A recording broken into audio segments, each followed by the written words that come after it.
So I just want to talk about racism because it's in the media a lot at the moment, and it's going to be in the media a lot as we move forwards.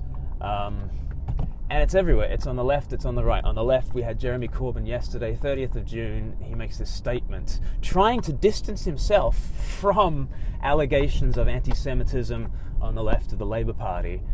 He actually says, look, all Jews are not, you can't lump in all Jews with the nation-state of Israel any more than you can lump all Muslims in with, wait for it, ISIS.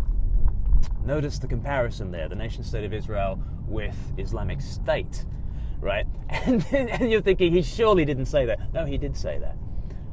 You're thinking, he didn't know that there were people listening. No, he wanted people to listen. This was part of him distancing himself from anti-Semitism. And quite rightly, people have been shocked and horrified by the things that he said.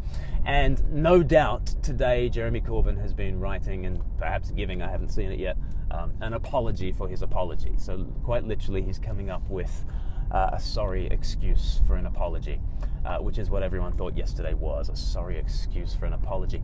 So that's on the left. On the right, we're having these instances of racial abuse. I mean, there's a 57% spike in people reporting that at the moment, which is very worrying. And I don't know if you saw the video online.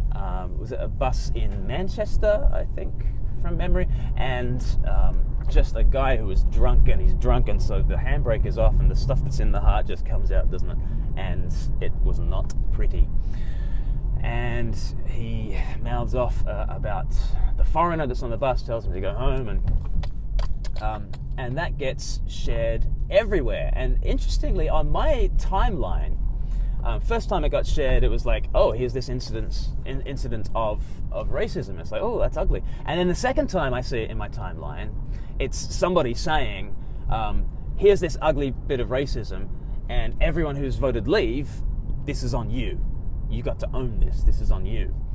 And then the next time I see it, it's a leaver who's complaining about all the Remainers who are trying to scapegoat the leavers and saying, typical Project Fear from the Remain campaign. And so you've got this triple demonization going on. You've got the racist on the bus who identifies all the problems in the world with this foreigner, and then you've got the Remainer who looks at that and identifies all the problems with that with the leaver. And then you've got the leaver looking at the self-righteousness of the Remainer and saying the Remainer's scapegoating is what's wrong with this world. And you've got, everybody's blaming each other. Which is very interesting because at the moment I'm hearing a lot of calls for people who are saying, look, racism is in the air, therefore we need lots of people to come out and call out the racists and stand against them and speak against them with all their might.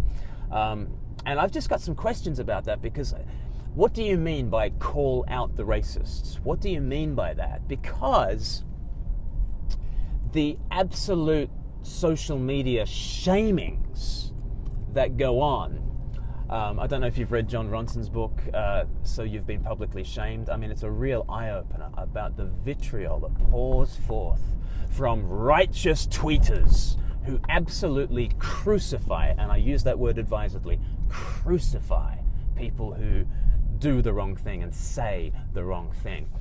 Is that what we mean?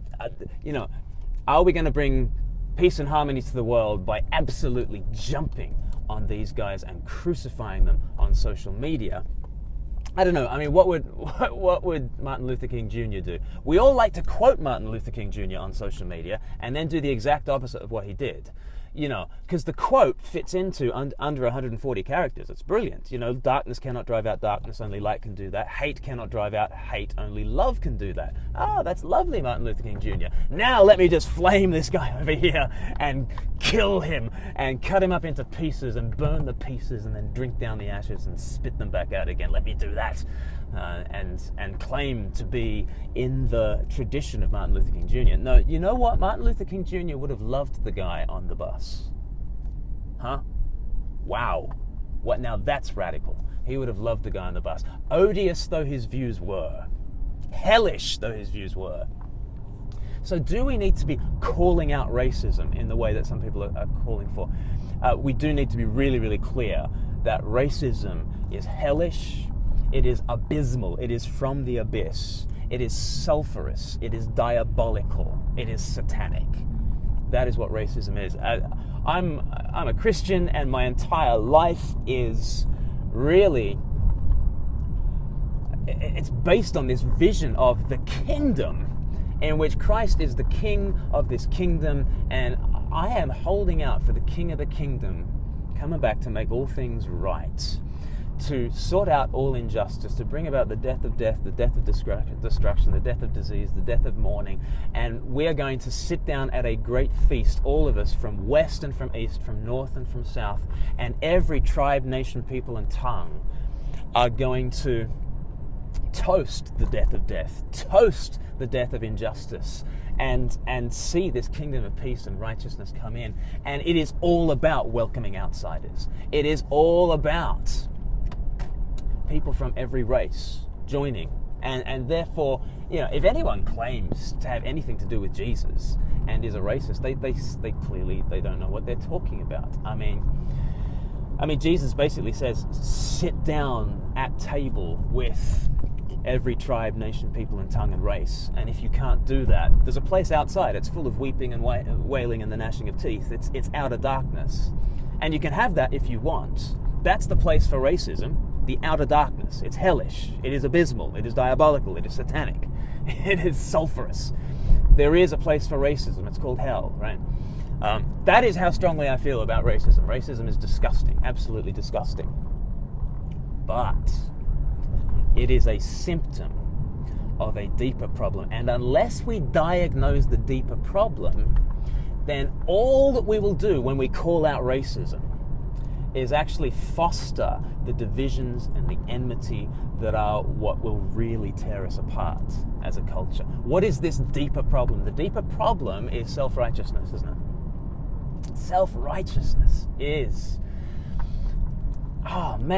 this sense that I find my identity in who I am, what I've done, my achievements, my performances, my racial identity perhaps, or my identity as a social justice warrior, or my identity with this political cause, or this social cause, or this moral framework. We're always looking within ourselves and thinking to myself, I'm okay because I am this, that, or the other, because of who I am.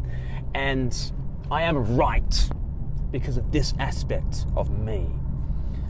The big problem with the world, according to the Bible, look, if you're interested at all in what the Bible says, according to the Bible, the big problem of the world is not so much people doing wrong, it's people who think that they are right. And if you are right, then everyone else has got to be wrong, okay? And that's where the divisions come from. That's where the factions are. That's where the hatred is.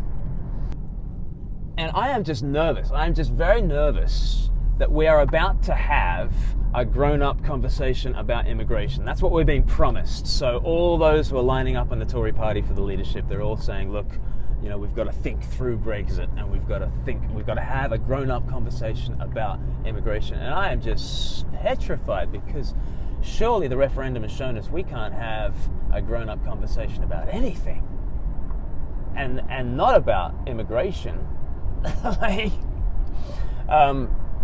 It's going to be really hard.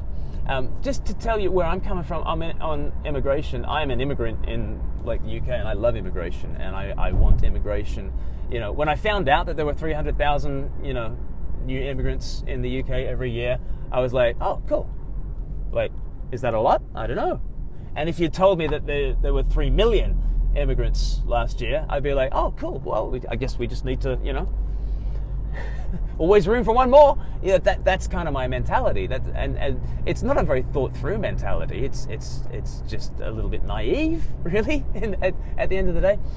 And here's the thing: if somebody sits down with me and says, "Oh no, Glenn, actually your views are sweet, but they're completely impractical, and here's why," I'm not going to assume that guy is a racist just because he says that, right?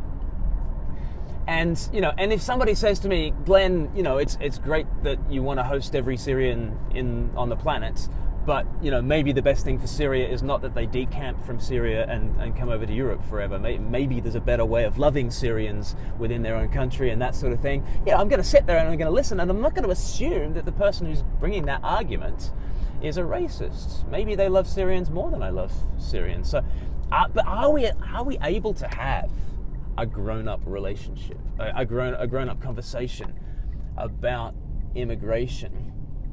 I think we're only going to be able to do that if all of us drop the self-righteousness.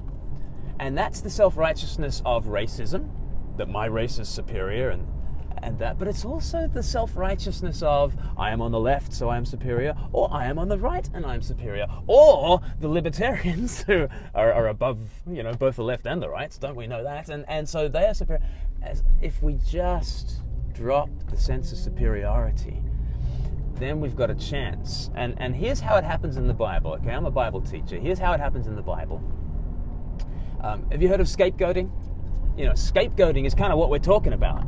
The racist is identifying all his problems with that foreigner on the bus, and he's the scapegoat, and he's got to pay, he's going to be punished and sent away.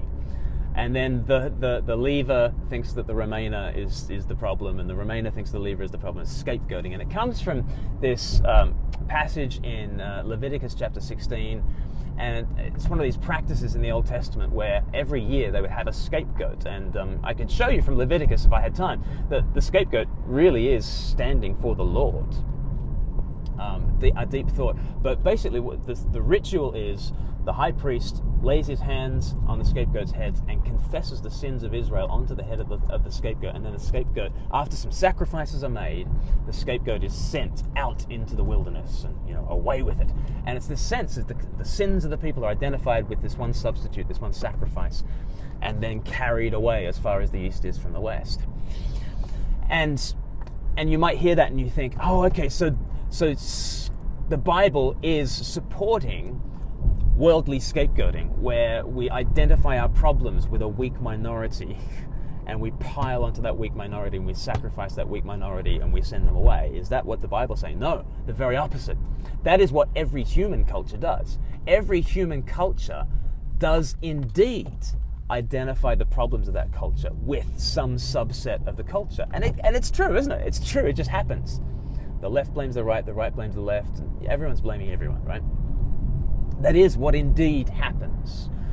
And we pick on usually the weak, and we identify our problems with the weak, and we make them pay, and we send them away, and we feel better about ourselves, right? That is human scapegoating. That's not the biblical scapegoating.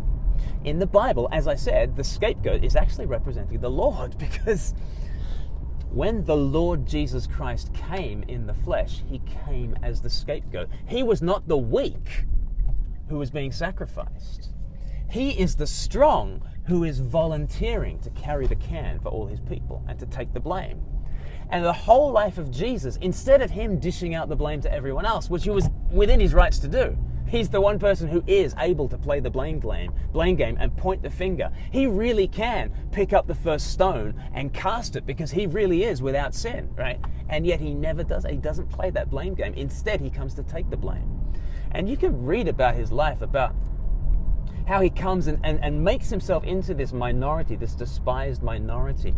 And he gets arrested and he's on trial, and he's silent on his trial as people just hurl abuse after abuse and untruth after untruth, and he just takes it. They blame him to death. And on the cross, he is blamed by the religious authorities, he's blamed by the secular authorities, he's blamed by the moralists, he's blamed by the mob, he's blamed even by his own friends, he's deserted, denied, betrayed by his own friends, left for dead. He is thrust away from the earth, and everyone says, crucify him, rid the earth of him. And you know what's happening? There's lots of stuff that's happening at the cross, but here's one thing that's happening. He is taking the blame. It's not his to take, but he's taking it. And it's an astonishing scene if you can just sit and read through the Gospels as you see Jesus taking the blame. It's astonishing that he doesn't lash out at everyone else. We would do that. We just lash out at everybody else. He never does that. He absorbs and he absorbs and he absorbs and he absorbs, and it tears him apart. And at some stage you look at that and you say, oh, Lord Jesus, I'm sorry. And there's nothing will convict you of your own self-righteous idiocy than to see that you know what happened when God came to earth. We scapegoated him, right? There is something deeply sick about our hearts, and we want to say it's them, it's them, it's them, it's them. And Jesus could say, no, Glen, it's you. But instead, Jesus says, let it be me. Let it be me. Let me take the blame. And this is what will transform us. What will transform us is not us laying the blame on other people. And what will transform us is not just bowing our heads and taking the blame ourselves. What will transform us is seeing that Jesus bowed his head. He took the blame. He bore the wrath. So we can stand forgiven at the cross. That's what the old song says. But it is the way forward. And you might think that this is a bizarrely religious kind of change of gear that I've made. I started out talking about Jeremy Corbin, and now I'm talking about the cross. Well, I guess that's what church ministers do. No, I swear to you, this is what Britain needs, right? This is what Britain needs. As we are tearing each other apart, trying to be right. What will tear Britain apart is not people being wrong. What will tear Britain apart is people being right. And you need to see you yourself are wrong. I myself am wrong. And when you look to the cross, you see, look, the way forward is not to play the blame game. He took the blame so I can stop it. The blame games end in Jesus. Jesus is the place where all that blame goes to die. And he rises up again and he says, have you had enough of the blame game? Now let's work for the kingdom. Now let's work for welcome. Now let's sit down at the feast, not because you're right, but because you know that you're wrong and you're welcome anyway. That's what is going to build an international kingdom where people don't care about what is within them. They don't care that they're left-wing or right-wing or Leaver or Brexiter or this race or that race. They don't care about that. They know that they're wrong. They've been convicted by that. And nonetheless, they know that they're welcome. They know that they're loved, and they're looking forward to this international, harmonious future. Friends, that is the answer. This is what Britain needs. Britain needs Jesus Christ. You expected me to say that because I'm a church minister, but it's actually true. Jesus is our hope for unity. Jesus is our hope for a harmonious diversity that comes together and is stronger together. So I urge you, look, if you are a Christian, I want you to be modeling this. Hate doesn't drive out hate. Only love can do it. You know, will you pray for that racist on the bus? If you're a Christian, will you pray for him? Can you imagine having the worst thing you've ever done just circulate around social media and be seen by millions? Can you imagine that? Will you pray for him? I mean, what he said was indefensible, but will you pray for him? And look, if you're not a Christian, I just urge you to look into this. Just to be honest with your own heart, do you notice that same self-righteousness? Because it's rampant in me. Do you notice that self-righteousness in yourself? And will you maybe pick up the Gospels and read the end of the Gospels as you see Jesus on trial, as you see Jesus taking the blame, and you see here is someone very, very different. He doesn't dish out the blame, he takes it, and he takes it for you. When you see him, that is the great hope for crucifying your self-righteousness and for building a true diversity. Thanks for listening, guys. God bless.